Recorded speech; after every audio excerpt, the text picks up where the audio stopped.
পূর্ব পঞ্চায়েত 3 নম্বর word আমরা রাস্তা block করছে কারণ লগিয়া আমরা এরিয়ার ভিতরে জল নাই, রাস্তার সমস্যা আজকে প্রচুর বছর ধরে। ভোটের আগে তারা 3 মাসের প্রতিশ্রুতি দিয়েছিল, 3 মাসের মধ্যে আমরা রাস্তা বা জল আমরা দুইটা সমাধান হইব।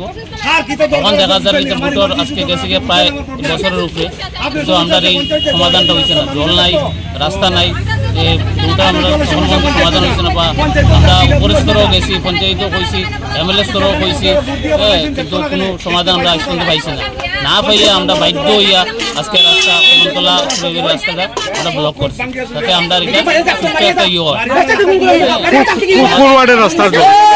এটা হল 3 নম্বর ওয়ার্ডের রাস্তা, কদমতলা সুরেগরি 3 নম্বর ওয়ার্ডের রাস্তা। আমরা কি তাই নাগরিক নাইনি? আমরা জল লাগে নানি? আমরা এত সব বাচ্চা ফুলা খালি আমরা জল ছেড়ে मेरा गाड़ी में पेशेंट है, छोड़ोगे रास्ता के नहीं छोड़ रहे हो? अरे दीदी मेरा गाड़ी में पेशेंट है, मैं तो आप रास्ता छोड़ रहे हैं कि नहीं छोड़ रहे हो? क्यों? देख रहे हो तो क्या क्यों रास्ता किसका है?